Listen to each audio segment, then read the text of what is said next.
Hi everyone. So in this video we're going to be looking at the idea of teams and groups. Okay, we're going to define them, we're going to look into more detail about them, talk about why we have teams and groups and what sort of benefits they have as well. I just caveat it with the fact that I use the word teams and groups kind of interchangeably as synonyms, but as we'll talk about in a moment, they're not. Okay, there is a difference between groups and teams, but in my head I use them the same. So don't get confused if I'm talking about group and team in the same sentence. Okay, but yeah, let's go back. Groups, teams, this is what we're talking about. Older than kind of humans, okay, older than human beings. If we go back to Neanderthal people and even further, whatever was before that, okay, we have groups and we have teams as well. Okay, we have people coming together to do things in various different ways. These groups are even today, but back then especially, sort of the building blocks of society. So people, cave dwellers, living together in some kind of group that's sort of like a mini society, aren't they? We have these in sort of families, or a few families kind of coming together to live together, and then over time, you know, building up into tribes and settling down, being moving from hunter-gatherers into farmers, and then, you know, we can almost trace the path of human history through the notion of groups and teams coming together into, as we say, families, tribes, and then into whole societies later on. So when we're talking about cave people, yeah, we're talking about these groups give people protection. They give someone the social aspect, don't they? They give each other a bit more interaction and also help people to get more resources, don't they? So here we've got the picture of the Woolly Mammoth, and you know, what's that, sort of 7 or 8 people trying to take it down. So to do this, yeah, we need things like a group that can communicate. We need skills. We need some kind of experience together. So maybe this group of people have, worked as a team to track it down, to trap it maybe. And then maybe they've done some practice beforehand to get some experience of working together. You know, they've formed and they've maybe stormed, normed, and now they're performing, aren't they? They've established some processes, and they're able to take this woolly mammoth down. And then at the end, you know, they're either going to take it away all for themselves or maybe divvy it up. Everyone gets a bit of wool, everyone gets a bit of the bones, everyone gets a bit of the meat, so that they can ultimately hunt and kill the mammoth to basically survive as a group and as a society. So we need that group. That group as individuals wouldn't really have been able to do that job from start to finish, if you see what I mean. But also groups give us safety in numbers, don't we? So when we look at the animal kingdom, sometimes these herds hope that someone else is slower or weaker so that they can be killed first. So, there's 100 wildebeest charging across the plain being chased. It's the slower ones that would be caught, so the stronger ones can survive within that group. Or vice versa, as we saw with the mammoth, we have lots of weaker individuals or smaller individuals coming together to defeat one bigger thing or one bigger individual, and we see that, as I say, in the animal kingdom. So yeah, sticking together, forming groups, forming teams is fairly fundamental to kind of evolution and survival of lots of different things. But let's take it more into the sort of the humans. Okay, so humans binding together is really important for us. You know, it's been shown in evolutionary psychology that we need this interaction, we need this sense of belonging, we need to create bonds between other people.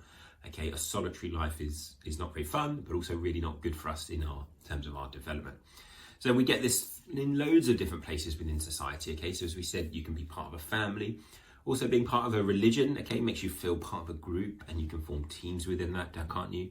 But having that sense of community, having that sense of belonging.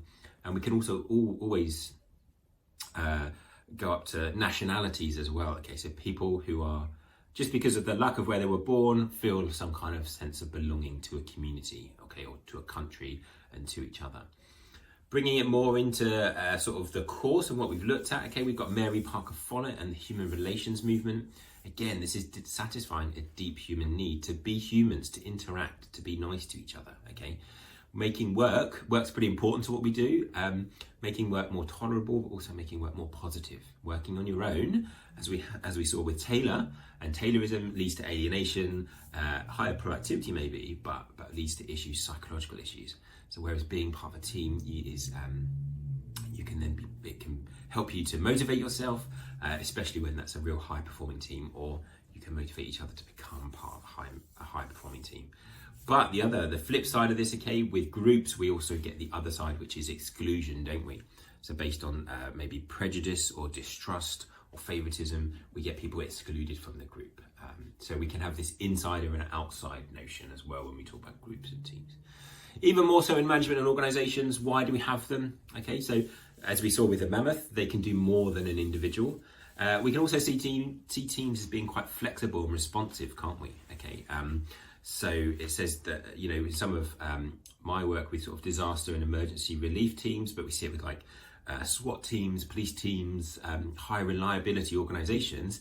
These teams can be quite flexible, responsive, and then assemble quickly, deploy to wherever they're needed, do whatever they need to do, maybe disaster relief or emergency care, and then disband or go away and be ready to pop up again whenever the emergency's there. So we can form these teams. We can do that through a collaboration between skills and functions and professions.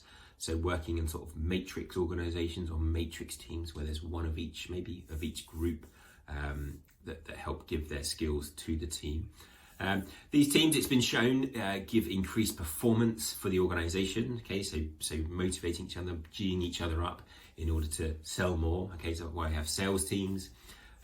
They can also be more responsive to customers. So we see social media teams, don't we, online, working together. You don't necessarily just talk to one person on social media when you're making a complaint to a company. There's a whole team there that are working together to provide continuity.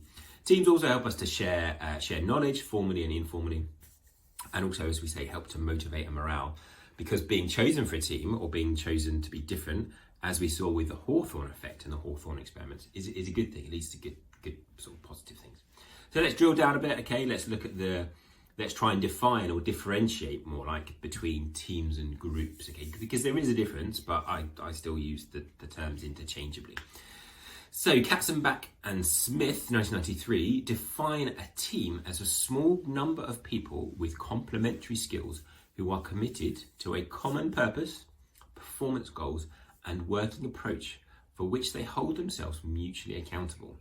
Okay, so you know who you're working with, there's a common purpose, but there's goals and there's an approach that you all work together and hold yourselves accountable. So Katzenbach and Smith say there should be no more than 12 in a team, but later on in today we'll see some other numbers come up. Okay, the jury's still out on that. But yes, we need to look at complementary skills as well. So they're not everyone in the team is together, as we saw when we spoke about Belbin, and everyone helps to working towards those group aims. Whereas Clegg et al. 2005 say that a group is two or more people working towards a common goal, but there is no psychological contract. We discussed that last week when we talked about OB, didn't we? There is no psychological contract between them, so no obligations, no mutual expectations. The outcomes are less dependent on all the members working together, and there is usually no shared responsibility and accountability for outcomes. So a good kind of differentiator here is in the teams versus groups is a game of football. So we have a sports team, so the coach brings them together, goes through the work needed, helps to understand the roles and positions, and together they work together through an mutually agreed approach to win.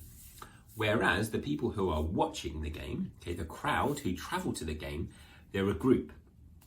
They're all trying to get to the game. That is their kind of shared goal or common purpose, as it were. But they're traveling in different ways through buses, cars, coaches on foot. But as I say, they're all there for this common purpose, which is to see the team play. But there's no psychological contract there. There's no obligations. There's no expectations. If the people on the bus don't make it there, okay, maybe they break down, it doesn't affect other people as a part of the team, the people who walk, okay, and it doesn't affect them seeing the game either. So teams are dependent on each other to achieve an outcome, and they work together to achieve that common outcome, whereas groups are not. Okay, they work towards something common, but they're not trying to achieve or work together, as we saw in the definition of the team. Okay, they've not got these complementary skills, they're not mutually accountable, they don't have this necessarily working, common working approach. So this is what we're talking about this week. Okay, so teams. We are going to layer it up as we go on, so looking at various key aspects of them. And importantly, we're going to be connecting the theory and the literature on teams to your own experience. Okay, so this is quite a reflective week, and we're going to be doing a lot of work this week in these learning activities to help you in your analysis and evaluation of your teamwork. Okay.